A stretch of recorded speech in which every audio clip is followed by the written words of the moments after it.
شوہر اور بیوی کے اختلافات کو حل کرنے کا طریقہ کیا ہے؟ کیا گھریلو اختلافات سماج کے لیے بھی مسئلہ ہو سکتا ہے؟ اور ہماری ذمہ داری اختلاف کے سلسلے میں کیا ہے؟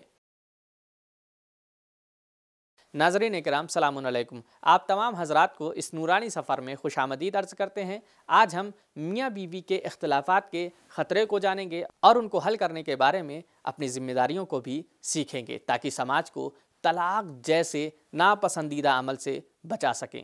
آج ہم آیت نمبر 35 کی تفسیر کو لے کر حاضر ہوئے ہیں، تو چلتے ہیں آیت کی تلاوت اور ترجمے کو سنتے ہیں۔ کتاب انزلناه الیک مبارک لیدبروا آیاته ولیتذکر اولو الالباب۔ بسم اللہ الرحمن الرحیم۔ وَإِنْ خِفْتُمْ شِقَاقَ بَيْنِهِمَا فَابْعَثُوا حَكَمًا مِّنْ أَهْلِهِ وَحَكَمًا مِّنْ أَهْلِهَا إِنْ يُرِيدَا إِصْلَاحًا يُوَفِّقِ اللَّهُ بَيْنَهُمَا إِنَّ اللَّهَ كَانَ عَلِيمًا خَبِيرًا۔ اور اگر تمہیں ان دونوں یعنی شوہر و بیوی کے درمیان اختلاف اور جدائی کا ڈر ہو تو ایک فیصلہ کرنے والا مرد کے خاندان سے اور ایک فیصلہ کرنے والا عورت کے کنبے سے مقرر کرو تاکہ وہ ان کے اختلاف دور کرنے کی کوشش کریں۔ اگر دونوں گروہ اور فریقین کا ارادہ اصلاح کرنا ہو تو اللہ تعالیٰ ان دونوں کے درمیان اس کا اچھا بندوبست کرے گا، کیونکہ یقیناً اللہ تعالیٰ سب کی نیتوں سے باخبر اور آگاہ ہے۔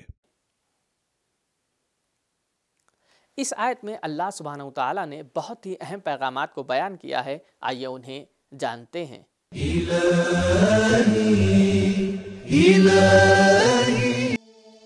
یہ آیت کچھ اہم امتیازات اور خصوصیات کے ساتھ عورت و مرد کے درمیان اختلاف ختم کرنے اور طلاق کے بچانے کے لیے ایک گھریلو عدالت قائم کرنے کی دعوت دیتی ہے۔ ایک، فیصلہ کرنے والے افراد مرد اور عورت دونوں کے خاندان سے ہونے چاہیے تاکہ زیادہ سے زیادہ ہمدردی، ذمہ داری اور غیر جانبداری کا مظاہرہ کر سکیں۔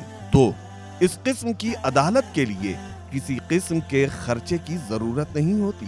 تین، اس قسم کی عدالت میں نہ تو سرکاری عدالتوں کی طرح کام کا بوجھ ہوتا ہے، نہ ہی زیادہ وقت لگتا ہے اور فیصلہ بھی جلدی ہو جاتا ہے۔ چار، اس عدالت کے اسرار و راز غیروں تک نہیں پہنچتے اور اختلافی مسائل دونوں طرف کے لوگوں کے درمیان محفوظ رہتے ہیں۔ پانچ، چونکہ فیصلہ کرنے والوں کا تعلق اپنے اپنے خاندانوں سے ہوتا ہے، لہذا دونوں طرف کے لیے قابل اعتماد اور بھروسہ ہوتے ہیں۔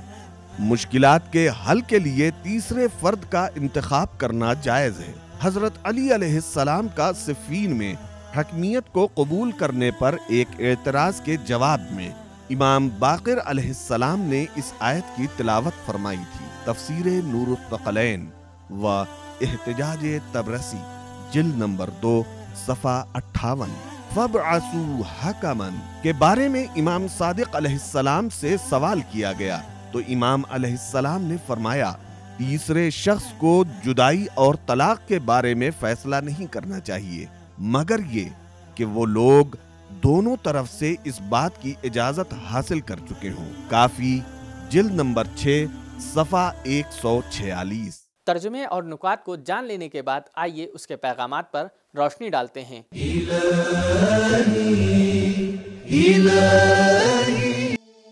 ایک، جھگڑے ظاہر ہونے سے پہلے ہی اس کا علاج کرنا چاہیے، یعنی اختلاف اور انبن کا خطرہ محسوس کرتے ہی فوراً فیصلہ کرنے والے افراد کے انتخاب کا سلسلہ شروع کر دینا چاہیے۔ دو، جدائی اور اختلاف کے خطرے سے پہلے کسی کے گھریلو معاملات میں دخل اندازی نہیں کرنی چاہیے۔ تین، طلاق اور جدائی کے بارے میں انسان کے اندر خوف اور پریشانی ہونی چاہیے۔ چار، مرد اور عورت حقیقت میں ایک روح دو جان ہے، کیونکہ شقاق کا لفظ وہاں استعمال ہوتا ہے جہاں ایک ہی حقیقت کو دو حصوں میں بانٹ دیا جائے۔ 5. شوہر اور بیوی کے درمیان صلح کے لیے جلدی کرنا چاہیے۔ فَابْعَثُوا میں لفظ فا کا استعمال کام کو جلد سے جلد انجام دینے کے لیے ہے۔ 6.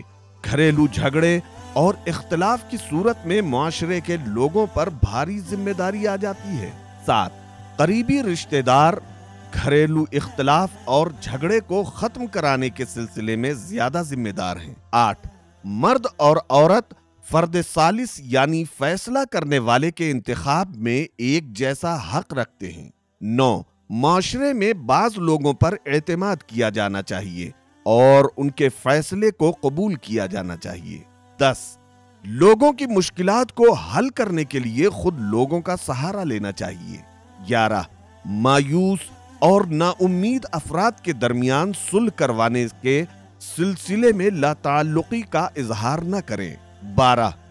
کسی خطرے سے پہلے خود ہی ماحول تیار نہیں کرنا چاہیے، نیز ایک فیصلہ کرنے والا دونوں طرف کے لیے کافی ہے۔ 13. اسلام معاشرے اور سماج کے مسائل کو آپس میں ہی حل کرنے پر تاکید کرتا ہے۔ کچھ لوگ آگے بڑھ کر اپنی ذمہ داریاں ادا کریں۔ 14. ہر مسئلے کو جج یا عدالت تک نہیں لے جانا چاہیے، پہلے آپ خود اپنے درمیان ہی مسائل حل کرنے کی کوشش کریں۔ 15. جہاں کہیں حق اور حقوق کی بات ہو، دونوں طرف کے لوگوں کو موجود ہونا چاہیے۔ 16. بیوی اور شوہر کو چاہیے کہ چنے ہوئے فرد ثالث کے فیصلے کو قبول کریں۔ کسی کو فرد ثالث انتخاب کرنے کی شرط یہ ہے کہ اس کے حکم کی اطاعت کی جائے۔ 17. فیصلہ کرنے والے کے انتخاب میں ہمدردی، حالات سے آگاہی، رازداری اور اصلاح طلبی جیسے صفات کو پیش نظر رکھا جائے۔ 18. جہاں اصلاح اور اچھے کام کی نیت ہوتی ہے، وہیں توفیق الہی بھی ہوتی ہے۔ 19. دلوں کا اختیار اللہ تعالی کے ہاتھ میں ہے۔ 20. اپنی عقل اور تدبیر پر مغرور نہ ہو جاؤ، توفیق کو اللہ کی طرف سے سمجھنا چاہیے۔ 21. خاندان کی اصلاح کے لیے قرآنی منصوبہ الہی علم و حکمت کی بنیاد پر ہے۔ 22.